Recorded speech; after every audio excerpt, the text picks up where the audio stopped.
नमस्कार।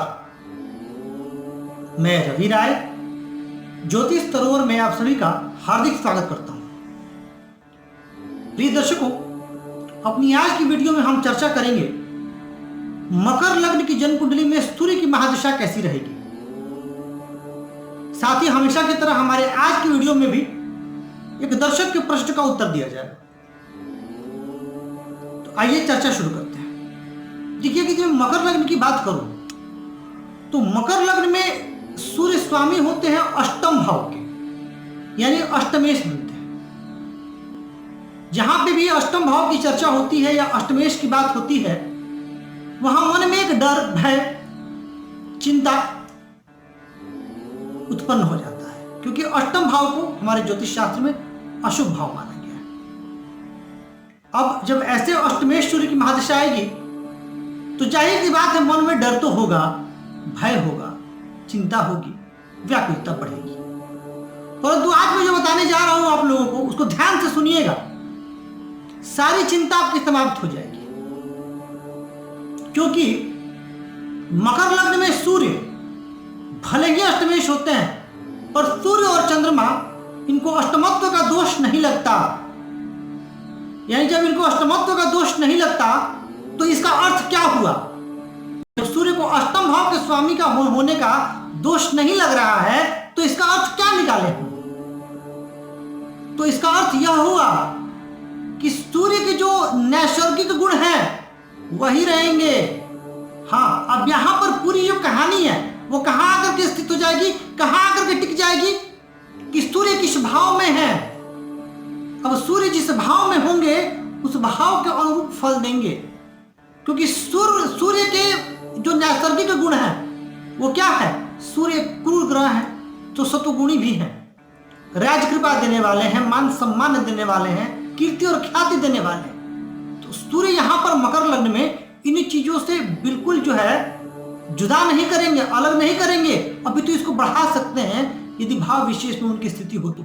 और यही मैं आप लोगों को समझाना चाहता हूं, क्योंकि कई बार मकर लग्न के जातक दुखी हो जाते हैं कि अब तो हमारी सूर्य की महादशा आ रही है, अब तो लगता है जीवन में कुछ अच्छा होगा नहीं। परंतु मैं आप लोगों से बार बार कहता हूँ, मेरा ज्योतिष शास्त्र को देखने का नजरिया कुछ अलग है, क्योंकि वैज्ञानिकता और शोध के आधार पर मैं कुछ निष्कर्ष निकालता हूँ, और सिक्के के दो पहलू होते हैं। तो यहां पर यदि मकर लग्न में, अब जाहिर सी बात है कि वो नियम जो हर लग्न में लागू होते हैं कि ग्रहों में बल होना चाहिए। अब यहां पर यह अर्थ मत लगा लीजिएगा कि अष्टमेश बली हो रहे हैं, क्योंकि अष्टमत्व का दोष ही नहीं लग रहा, तो सूर्य का बली होना अच्छा है। उल्टे यदि सूर्य निर्बल हो गए तो दिक्कत, निर्बल हो जाएंगे तो धन की हानि, निर्बल हो जाएंगे तो आयु की हानि, यानी आयु कम कर देंगे, ये चीज होगी। तो आइए सबसे पहले ये जानते हैं कि ग्रह को बली कब कहा जाता है। जब ग्रह यहां पर सूर्य यदि अपनी मित्र राशि में होंगे, सूर्य यदि अपनी उच्च राशि में होंगे, शुभ वर्गों में होंगे, शुभ ग्रहों के प्रभाव में होंगे, तो सूर्य बली होंगे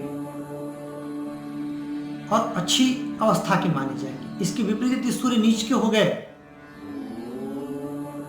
तो या अंश बल में कम हो, नवमांश और दशमांश कुंडली में इनकी स्थिति अच्छी ना हो, तो सूर्य निर्बल कहे जाएंगे। अब मकर लग्न में एक दो उदाहरण ले लेते हैं भाव विशेष के, कि यदि मकर लग्न में सूर्य लग्न में ही स्थित हो जाए तो, अब यहां पर मैंने क्या कहा था, राशि को देखनी बहुत जरूरी है।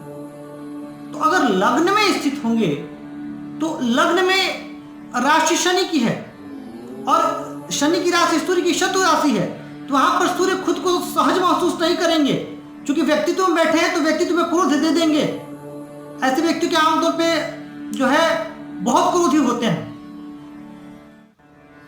क्रोध की मात्रा बहुत ज्यादा रहती है, डोमिनेटिंग नेचर दे देंगे, झुंझलाहट दे देंगे, मन में खिन्नता दे देंगे, पिता से संबंधों में खटास दे देंगे, क्योंकि शनि की राशि पर है। यह चीज समझना है। पर इसके विपरीत यदि यही सूर्य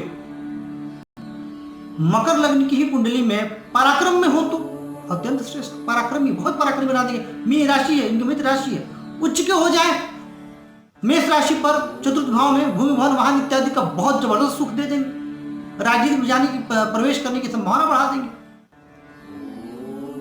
क्योंकि मकर लग्न जो है यह शनि और शुक्र का लग्न है। दोनों का इसलिए कह रहा हूं कि शनि तो लग्न के स्वामी होते हैं और शुक्र यहाँ सबसे योग कारक होते हैं। तो यहाँ पर सूर्य वैसे भी बहुत सहज नहीं है, परंतु भाव विशेष में इनकी स्थिति। अच्छा, अब मन में एक और सवाल आएगा कि अगर दशम भाव में नीच के हो गए तो क्या? क्योंकि एक तरफ सूर्य दशम भाव में उनको काफी बल प्राप्त होता है, और यदि दशम में नीच के हो गए तो क्या होगा फिर?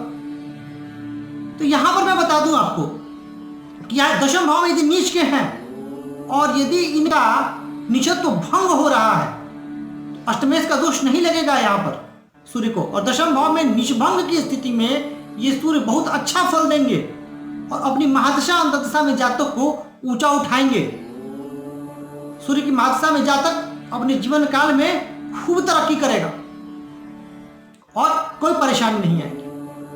पर यदि पाप ग्रहों का प्रभाव हुआ, राहु वहीं स्थित हो गए, तो समस्या बढ़ा देंगे। मकर लग्न की जन्म कुंडली में यदि सूर्य लाभ स्थान में हुए तो ये महादशा जातक के जीवन में बहुत अच्छी जाएगी, लाभ ही लाभ मिलेगा जीवन में। पर शर्त वही है जो मैंने बताया, पाप ग्रहों के साथ नहीं हो और अंश बल में अच्छे हो, नवमांश और दशमांश कुंडली में अच्छे हो। यानी मिला जुला करके हम देख रहे हैं कि मकर लग्न वालों के लिए भी सूर्य की महादशा कोई बहुत खराब नहीं जा रही है, अभी तो अच्छी जा रही है। और मैं इसलिए कह रहा हूं मकर लग्न के जातकों के लिए कि बिल्कुल निराश ना हो। यदि आपकी सूर्य की महादशा आ भी रही है तो आप उसके लिए प्रसन्न हो जाए, सूर्य भगवान की पूजा अर्चना उपासना शुरू कर दें, आपको अच्छा ही फल मिलेगा। हाँ, कुछ विशेष भाव जैसे अपनी शत्रु राशि पर हुए, नीच राशि पर हुए, अगर नीचे तो भंग नहीं हुआ तो वहां दिक्कतें थोड़ी आएंगी, इसलिए आपको तैयार रहिएगा। और बस तैयार क्या रहना है, उपाय पूजा पाठ, अपने पिताजी का खूब मान सम्मान कीजिए, खूब सेवा कीजिए उनकी, सूर्य भगवान को अर्घ दीजिए, आदित्य हृदय स्तोत्र का पाठ कीजिए, आपकी महादशा भी अच्छी जाएगी। अब आइए एक दर्शक के प्रश्न को ले लेते हैं। दर्शक का नाम है दीपक कुमार। दीपक जी ने पूछा है कि इनकी मकर लग्न की जन्म कुंडली है। देखिए, चर्चा भी मकर लग्न में ही सूर्य की महादशा की हो रही है और इनकी कुंडली मकर लग्न की है। मकर लग्न की इनकी जन्म कुंडली है और लग्न में ही शुक्र और शनि है, और इन्होंने कहा है कि इनके सप्तम भाव में मंगल और चंद्रमा है। तो चंद्रमा तो हालांकि यहाँ पे स्वराशिस्थ है और मंगल यहाँ पर नीच के प्रवक्री है, तो अच्छा है, यहाँ पर मंगल भी अच्छा है। इनके दो प्रश्न हैं। इनके प्रश्न हैं, पहला प्रश्न, क्या इनको जीवन में शश योग का लाभ मिलेगा? दूसरा प्रश्न है कि क्या इनका भाग्योदय कब होगा? अब देखिए, शश योग में शनि अकेला जितना शुभ फल दे सकते हैं उतना बाकी के ग्रहों के साथ नहीं। अब आपके मन में आएगा कि शुक्र और शनि तो मित्र हैं, फिर मैं ऐसा क्यों कह रहा हूं? तो देखिए, प्रकृति अलग अलग है, भले मित्र है पर प्रकृति अलग अलग है। तो विरोधाभास, जहां लग्न में शनि गंभीरता, मैच्योरिटी, परिपक्वता दे देंगे, वहीं लग्न में शुक्र जातक को हास्य विनोद में रुचि लेने वाला, ग्लैमरस सीखने की प्रवृत्ति, इन चीजों के प्रति रुझान रखेंगे। तो यहाँ पर शनि पूर्ण रूप से जो शश योग का लाभ दे पाते वो तो नहीं दे पाएंगे। हाँ, क्वालिटीज आप में जरूर होंगी पंच महापुरुष योग वाली, और शनि अच्छे फल देंगे पर उस डिग्री का नहीं दे पाएंगे जो पंच महापुरुष योग में देते। एक ये बात। दूसरी बात, देखिए, आपकी मकर लग्न की जन्म कुंडली है, और मकर लग्न की जन्म कुंडली में भाग्येश कौन होते हैं? तो भाग्येश बुध होते हैं, और जब बुध भाग्येश होते हैं तो आमतौर पर जो भाग्योदय होता है वो 32 वर्ष की उम्र के बाद होता है। लेकिन आपके साथ मकर लग्न भी अटैच्ड है, और मकर लग्न शनि के, और शनि भाई संघर्ष कराते हैं। चाहे मकर राशि हो या मकर लग्न हो, शनि बिना संघर्ष कराए फल नहीं देंगे। 36 वर्ष तक जीवन में संघर्ष आपका चलता रहेगा। हाँ, 36 के बाद जीवन में स्थायित्व आएगा।